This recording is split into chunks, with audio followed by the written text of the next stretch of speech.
Merci Madame la Présidente, Monsieur le Directeur Général, mes chers collègues. D'abord, merci Monsieur le Président Directeur Général de votre présence parce que le sujet Hercule a suscité et suscite beaucoup de questions, y compris en interne parmi les équipes d'EDF. Madame la Ministre, dans un premier débat ici, avait l'air surprise du nombre de questions ou de contre-vérités. Je pense qu'il y a un manque de communication au départ de ce projet qui suscite beaucoup de questions, voire des inquiétudes. Pour positiver, moi j'y vois un attachement historique à cette belle entreprise française et que du coup je vous remercie de votre présence. Dans un objectif de clarification, mon interrogation est donc double. En premier lieu, je souhaiterais vous interroger sur l'incidence du projet Hercule sur les filiales d'EDF. Enedis, qui assure la distribution d'électricité, et réseau de transport d'électricité RTE en charge de son transport. Pour ce qui concerne Enedis, la Fédération nationale des collectivités concédantes et régies, la FNCCR, est très inquiète de l'ouverture aux capitaux privés d'EDF Vert dans lequel serait localisé Enedis. Selon elle, cette évolution peserait sur l'indépendance financière d'Enedis et, à terme, sur la dynamique d'investissement, la qualité du service et le prix pour les usagers. Quel est votre point de vue sur cette inquiétude? Comment garantir que le projet Hercule n'ait pas d'impact sur l'indépendance financière d'Enedis, les missions du service public de la distribution, les contrats de concession des collectivités territoriales, les tarifs d'utilisation du réseau public de distribution d'électricité, ou encore le principe de la péréquation tarifaire? Pourquoi les autorités organisatrices de la distribution d'électricité ne sont-elles pas associées au projet de réforme alors qu'elles sont concernées au premier chef? S'agissant de RTE, le président de la Commission de régulation de l'énergie a indiqué le 15 juillet dernier que la perspective d'une fusion de RTE détenue par EDF et de GRT Gaz détenue par Engie au sein d'un grand ensemble n'était ni mûre ni mort. Que pensez-vous de cette éventualité ? En second lieu, je souhaiterais également vous interroger sur les répercussions des réformes du marché de l'électricité sur les salariés du groupe et les entreprises électro-intensives. Pour ce qui concerne les salariés du groupe, vous avez indiqué lors de votre dernière audition que le projet Hercule devrait respecter, je cite, le statut des salariés qui pourront continuer de passer d'une entité à l'autre, dont acte.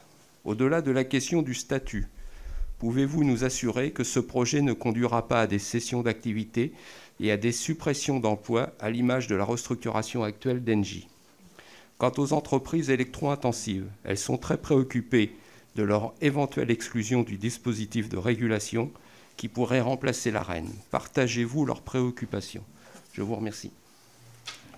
Merci beaucoup, Monsieur le Président. Je vais vous laisser répondre à ces deux premières interventions. Oui, parce que je croyais que vous alliez dire à ces deux premières questions. J'avais noté plus d'une question. C'est pour ça que je me suis surprise. Je vais essayer de répondre aussi bien au sénateur Grémillet qu'au sénateur Chauvet en essayant de répondre à l'essentiel des questions qui ont été posées. Au début de son intervention, le sénateur Grémillet s'inquiète de la continuité de la fourniture. Je me suis permis de vous interrompre pour vous dire que nous n'avons pas de souci de court terme. EDF n'en a pas, RTE n'en a pas, c'est RTE qui s'exprime. EDF est le principal producteur, donc il voit bien quel est le niveau de production qu'il peut atteindre.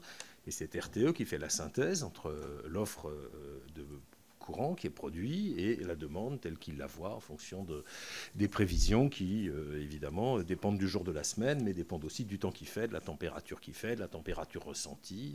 Il voit aussi des productions qui ne sont pas chez EDF, et en particulier la production intermittente d'énergie éolienne, qui certains jours de froid est très faible.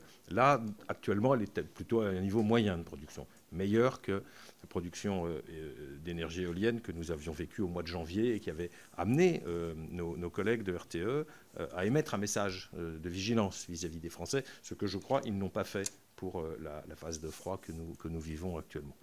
Donc, sur la continuité de la fourniture à court terme, nous n'avons pas de soucis. Sur la continuité de la fourniture à moyen terme, moi, je ne saurais vraiment vous donner d'indications. Je crois que je ne serais pas très crédible à vous dire dormez sur vos deux oreilles, tout va très bien, quoi qu'il arrive, pendant 10 ans, pendant 20 ans, pendant 10 siècles, pendant 20 siècles.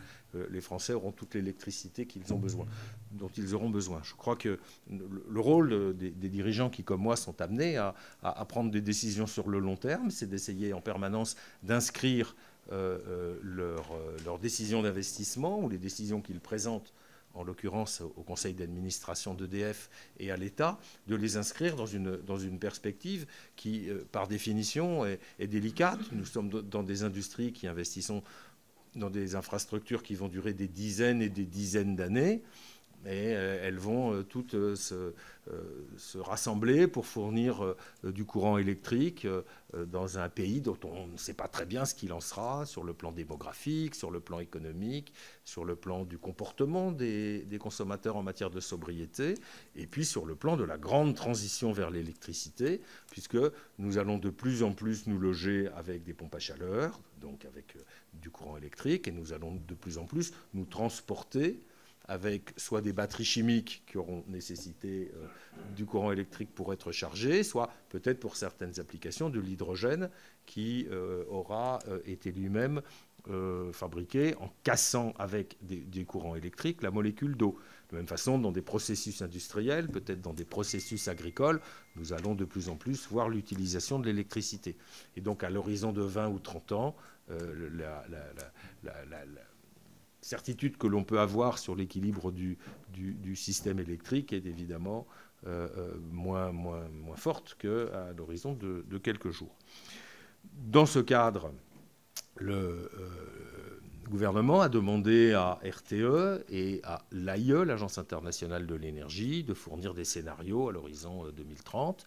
Une première étude a été rendue publique il y a quelques jours et on nous dit qu'à l'automne, une deuxième étude plus complète avec des calculs économiques, ce qui n'est pas le cas de la première étude, sera rendue.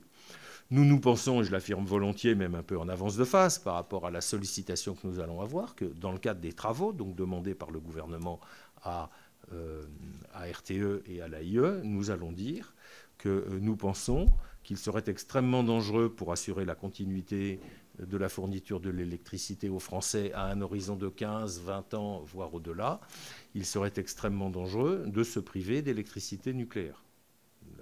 La certitude de tous les gens que je rencontre chez EDF, c'est qu'on peut imaginer, on peut dans un monde magique imaginer qu'on puisse se passer d'électricité nucléaire en France, mais personne ne peut vraiment dire quelles seraient les conséquences d'un tel choix, les conséquences en termes de coûts pour la collectivité, par exemple d'artificialisation des sols, par exemple de perte de l'indépendance nationale, puisque beaucoup de choses sont importées, en matière de coûts économiques pour le pouvoir d'achat des Français, je le répète bien volontiers, qui bénéficient d'une électricité nettement moins chère que leurs voisins, et puis de coûts des discontinuités, s'il devait y avoir, du fait de ces choix, peut-être des pannes de courant. Je rappelle qu'il y a des pays très avancés, et pas seulement des pays en développement. Il y a des pays très avancés qui ont du mal à équilibrer leur système électrique et dans lesquels il y a des coupures de courant rares, mais elles existent. Il n'y en a pas en France. Donc nous allons répondre que la continuité de la fourniture d'électricité dans le très long terme dépend de choix d'investissement qui doivent être faits dans le très court terme et qui doivent intégrer de l'électricité nucléaire et des nouveaux réacteurs nucléaires. Et à ce titre, nous répondrons dans la foulée de ce que EDF a dit depuis longtemps, c'est qu'il nous faut le plus vite possible être autorisés à construire 6 nouveaux EPR, parce que sinon, nous prendrons des risques sur tous les aspects que je viens de citer, et nous allons en plus affaiblir une filière nucléaire dont on a bien vu la faiblesse qu'elle avait au moment du démarrage de Flamanville, à redémarrer des chantiers après avoir interrompu pendant si longtemps de construire de nouvelles centrales nucléaires.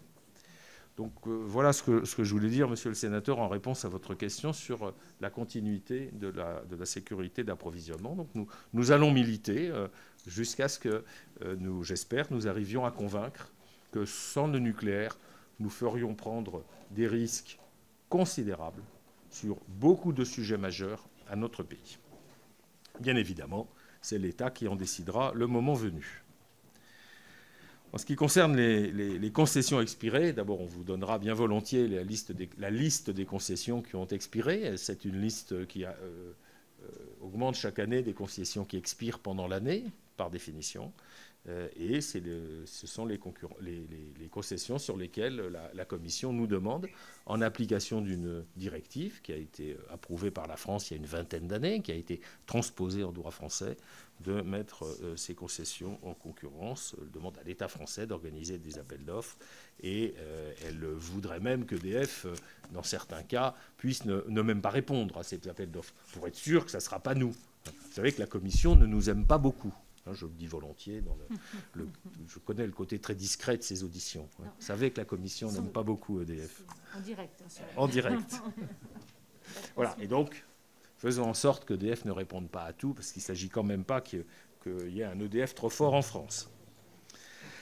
La quasi-régie est un régime qui existe dans le droit européen. Et des discussions ont eu lieu entre le gouvernement français et la Commission. Et le gouvernement nous dit, les services de l'État nous expliquent que oui, la quasi-régie serait un moyen de faire échapper les concessions qui expirent au fur et à mesure à un régime de mise en concurrence. Et donc, comme vous l'avez entendu dans mon propos liminaire, nous pensons que le projet Hercule doit inclure, dans l'un de ces 3 volets, le passage de nos activités hydrauliques dans le régime de la quasi-régie, pour leur donner non seulement une pérennité, une efficacité. Nous pensons que la mise en concurrence, en l'occurrence, serait source d'inefficacité en démembrant les vallées dans lesquelles plusieurs opérateurs pourraient intervenir de façon indépendante les uns des autres, mais aussi de manière à ce que nos activités hydrauliques puissent à nouveau recommencer à construire. Le potentiel hydraulique de la France est assez bien couvert, mais il y a quand même des choses à faire pour améliorer encore le productible, comme on dit chez nous, le productible en matière de production hydraulique. Et aujourd'hui, avec les incertitudes juridiques autour de la mise en concurrence et les mises en demeure, les 2 mises en demeure qu'a reçues la France, eh bien, tout cela est à l'arrêt et nous perdons en fait l'opportunité de mieux utiliser l'eau qui tombe du ciel pour produire de l'électricité.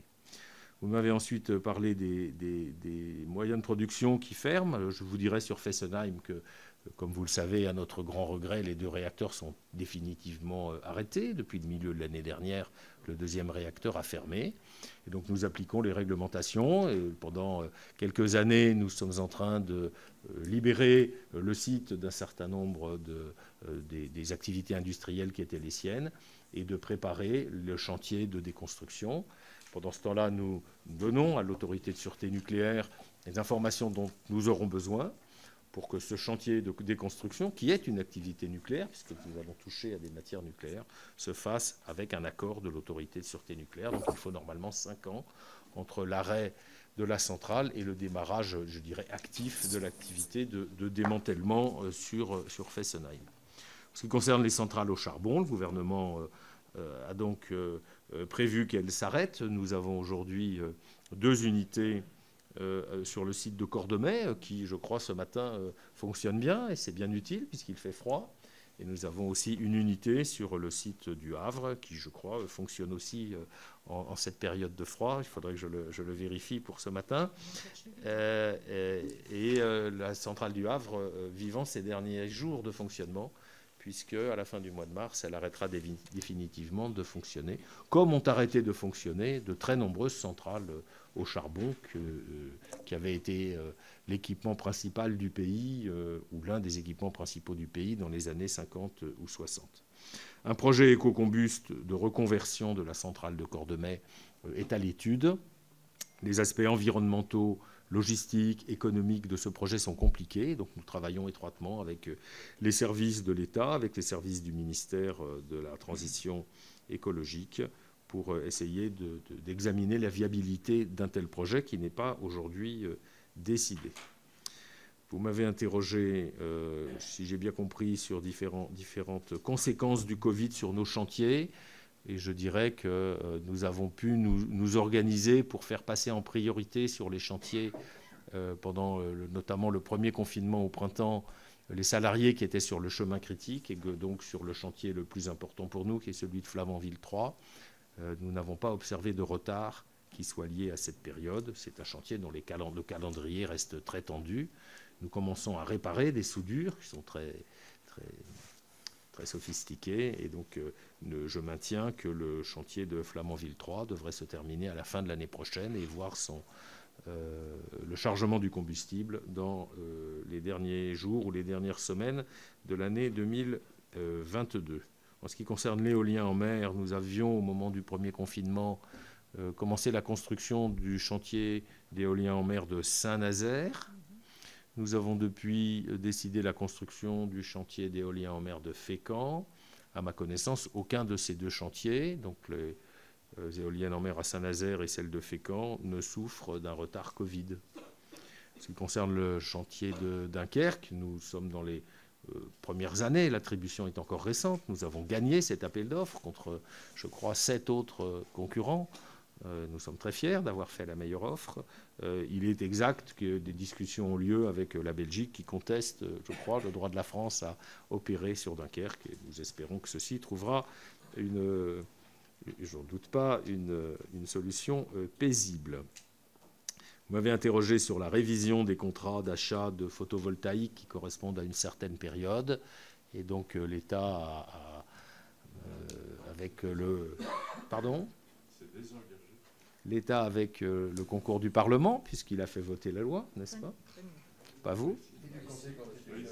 Et du Conseil constitutionnel. Donc l'État n'a pas honoré les engagements économiques qu'il avait pris vis-à-vis de ceux qui ont construit ces installations.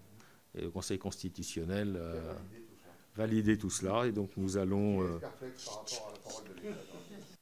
Seul le président d'EDF a la parole, cher président de la Haute-Loire.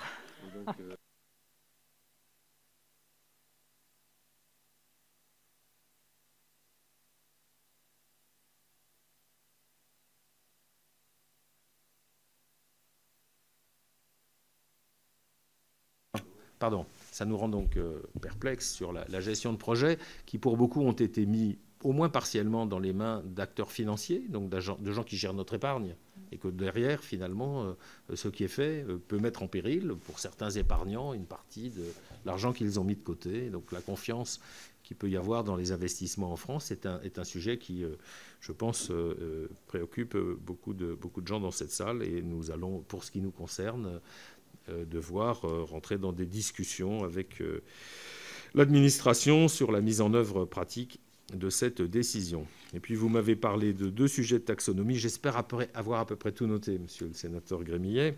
La taxonomie de l'hydrogène, sur lequel les choses se présentent pas trop mal, et la taxonomie verte en Europe, sur lequel la situation est quand même abracadabrante, puisque l'Europe qui se fait fort de vouloir aller vers la décarbonation, l'Europe qui fait du Green Deal le premier des objectifs qu'elle se fixe pour son nouveau quinquennat, une fois les élections européennes de 2019 achevées et la Commission mise en place, l'Europe dit, voilà, pour moi, l'alpha et l'oméga, c'est le Green Deal. Et vis-à-vis du nucléaire, l'Europe a une vision totalement éloignée de toute approche scientifique, de toute approche cartésienne, sous certaines influences que je ne saurais qualifier parce que ce n'est pas mon rôle. On voit bien que l'Europe cherche à évincer, ou en tout cas à ne pas reconnaître le nucléaire comme un moyen de produire de l'électricité en limitant considérablement les émissions de dioxyde de carbone, en faisant une électricité qui est disponible à la demande, qu'on appelle dispatchable, et non pas une électricité intermittente, en construisant des moyens de production qui nécessitent des emplois locaux, et non pas des importations ou très peu d'importations de matériels étrangers.